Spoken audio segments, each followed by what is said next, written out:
صہیونی حکومت نے ایک اور جارحانہ کارروائی میں آج صبح مرکزی غزہ میں ایک رہائشی عمارت پر بمباری کر دی، جس کے نتیجے میں 19 افراد شہید ہوئے ہیں۔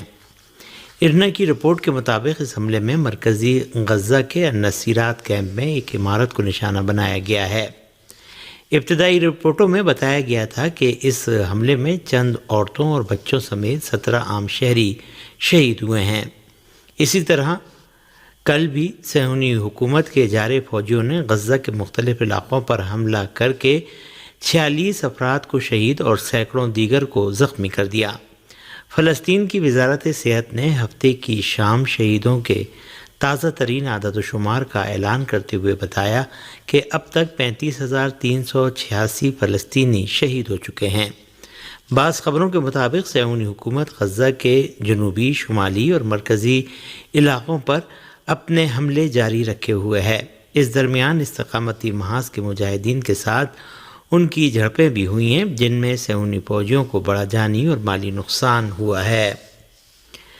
غزہ میں ایک اور صحافی کی ہونے والی شہادت کے ساتھ ہی اس علاقے کے خلاف وحشیانہ صہیونی جارحیت میں شہید ہونے والے صحافیوں کی تعداد 145 ہو گئی ہے۔ فلسطین کی سما نیوز ایجنسی کے حوالے سے ارنا کی رپورٹ کے مطابق غزہ کے شمال میں واقع جبالیہ کیمپ پر صہیونی حکومت کے جنگی طیاروں کی جارحیت میں عبداللہ النجار نامی ایک اور فلسطینی صحافی شہید ہو گیا۔ اس فلسطینی صحافی کی ہونے والی شہادت کے ساتھ ہی اس علاقے کے خلاف وحشیانہ صہیونی جارحیت میں شہید ہونے والے صحافیوں کی تعداد 145 ہو گئی ہے۔ یہ ایسی حالت میں ہے کہ غزہ کے خلاف وحشیانہ صہیونی جارحیت کا سلسلہ جاری رکھتے ہوئے غاصب صہیونی حکومت کے جارح فوجیوں نے غزہ اور غرب اردن سے بڑی تعداد میں صحافیوں اور نامہ نگاروں کو گرفتار بھی کر لیا ہے۔ غزہ کے مظلوم فلسطینیوں کی حمایت میں غاصب و جارح صہیونی حکومت کے فوجی اڈوں اور فوجی تنصیبات پر حزب اللہ لبنان کے حملے آج بھی جاری رہے۔ حزب اللہ لبنان نے ایک بیان میں اعلان کیا ہے کہ اس نے غزہ پٹی میں ثابت قدم ملت فلسطین کی حمایت اور اس کی اسلامی تحریک کی مدد کے لیے آج صبح 7 بجے صہیونی فوجی الراحب فوجی چھاؤنی کو راکٹ حملے کا نشانہ بنایا ہے۔ الراحب فوجی چھاؤنی ان فوجی اڈوں میں شامل ہے جہاں غاصب اسرائیلی حکومت کے ٹیکنیکل اور جاسوسی کے آلات نصب ہیں۔ طوفان الاقصی آپریشن شروع ہونے کے بعد سے حزب اللہ لبنان غاصب صہیونی حکومت کو شمالی فلسطین میں الجھائے رکھنے اور غزہ میں استقامت پر پڑنے والے دباؤ کو کم کرنے کے لیے مقبوضہ فلسطین کے اندر ہر روز بڑی فوجی کارروائیاں انجام دے رہی ہے۔ اس سلسلے میں صہیونی میڈیا نے بھی بارہا اعتراف کیا ہے کہ شمالی مقبوضہ فلسطین میں حزب اللہ لبنان کو برتری حاصل ہے اور صہیونی فوج اس علاقے میں پھنس گئی ہے۔ حزب اللہ لبنان کی فوجی کارروائیوں کے خوف سے اب تک دسیوں ہزار فلسطینی شمالی مقبوضہ علاقوں سے چلے گئے ہیں۔ غاصب صہیونی حکومت کی وحشیانہ جارحیت کے جواب میں فلسطین کی تحریک استقامت کے مجاہدین نے غزہ میں جارح فوج کو جوابی حملوں کا نشانہ بنا کر کئی فوجیوں کو ہلاک و زخمی کر دیا۔ جہاد اسلامی فلسطین کے فوجی بازو سرائے القدس نے اعلان کیا ہے کہ الاقصام بریگیڈ کے ساتھ مل کر مشترکہ کارروائی میں غزہ کے شمال میں واقع جبالیہ کیمپ کے مشرق میں صہیونی غاصبوں کے ہیڈ کوارٹر کو راکٹ حملوں کا نشانہ بنایا گیا ہے۔ جہاد اسلامی فلسطین کے فوجی بازو سرائے القدس نے اعلان کیا ہے کہ جبالیہ کیمپ میں فلسطینی مجاہدین اور غاصب صہیونی حکومت کے جارح فوجیوں کے درمیان شدید جھڑپیں بھی ہوئی ہیں۔ ان جھڑپوں میں کئی صہیونی فوجی ہلاک و زخمی ہوئے ہیں۔ جہاد اسلامی فلسطین کے فوجی بازو سرائے القدس نے اعلان کیا ہے کہ صہیونی حکومت کے 4 مرکبہ ٹینک بھی تباہ کر دیے گئے ہیں۔ دوسری جانب فلسطینیوں کی جوابی کارروائی کے نتیجے میں غزہ کے اطراف میں صہیونی آبادی کے مختلف علاقوں من جملہ سدر رود، ایویوم، اور نیر عام میں خطرے کے سائرن بجنے لگے۔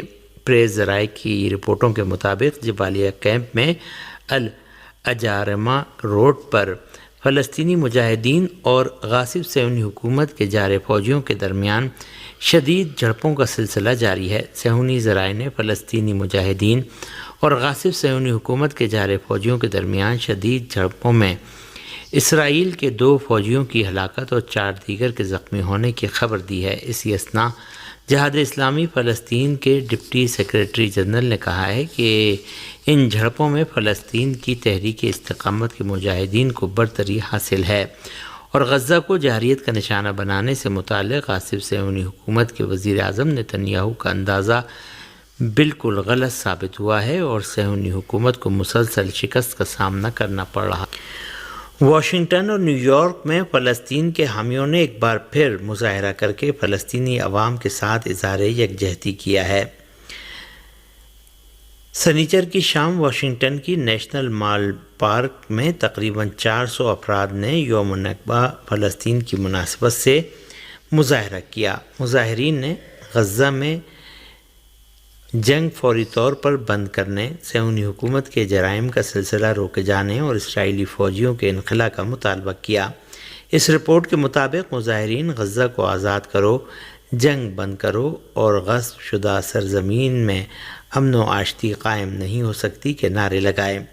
مظاہرین نے اسی کے ساتھ صدر بائیڈن کی فلسطینی پالیسی پر اعتراض اور اسرائیل کی حمایت بند کرنے کا مطالبہ کیا۔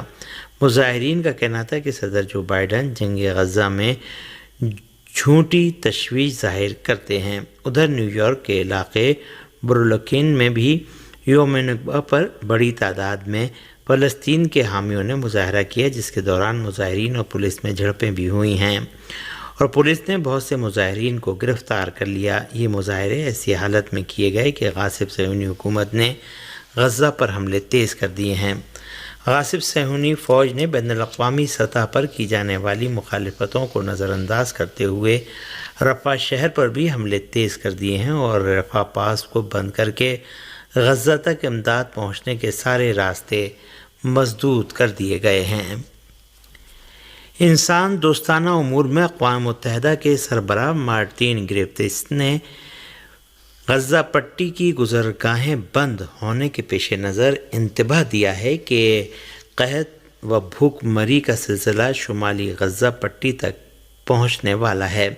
اقوام متحدہ کے ڈپٹی سیکریٹری جنرل نے غزہ تک امداد رسانی میں صہیونی حکومت کی جانب سے رکاوٹیں ڈالے جانے کے پیش نظر قطر کے دارالحکومت دوحہ میں اپنے ایک خطاب میں کہا کہ غزہ پٹی کے عوام کو گزرگاہوں کے بند ہونے اور کسی بھی طرح کی انسانی امداد نہ پہنچنے کے باعث ناقابل تحمل بحران کا سامنا ہے۔ انہوں نے کہا کہ جنوبی غزہ پٹی میں واقع شہر رفح کے باشندے جہنم میں زندگی بسر کر رہے ہیں اور ان میں سے 6 لاکھ افراد نے مجبور ہو کر اپنا گھر بار چھوڑ دیا ہے۔ انہوں نے کہا کہ غزہ میں جو کچھ ہو رہا ہے وہ بین الاقوامی قوانین کی کھلی خلاف ورزی ہے۔ یہ خبر ایسی حالت میں سامنے آئی ہے کہ اقوام متحدہ کی امدادی ایجنسی انروا کے ہائی کمشنر نے سنیچر کو اپنے ایک خطاب میں صہیونی حکومت کے حملوں اور 8 لاکھ فلسطینیوں کے بے گھر اور در بدر ہونے کے خطرے کے بعد اس شہر کی المناک صورتحال کے بارے میں انتباہ دیا ہے۔ انروا کے ہائی کمشنر فلپ لازارینی نے کہا کہ تقریباً 8 لاکھ یعنی رفح کی نصف آبادی اسرائیل کی فوجی کارروائیوں کے باعث اپنا گھر بار چھوڑ کر بھاگنے پر مجبور ہو گئی ہے۔ انہوں نے کہا کہ یہ دعویٰ کرنا کہ غزہ کے عام شہری محفوظ مقامات پر جا سکتے ہیں غلط ہے۔ انروا کے ہائی کمشنر نے کہا کہ انسان دوستانہ اداروں کے ساتھ غذا و خوراک سمیت بنیادی ضرورت کی چیزیں نہیں ہیں جو وہ غزہ کے باشندوں کو دے سکیں۔ لازارینی نے مزید کہا کہ غزہ میں کوئی بھی علاقہ اور جگہ پرامن نہیں اور کوئی بھی شخص محفوظ نہیں ہے۔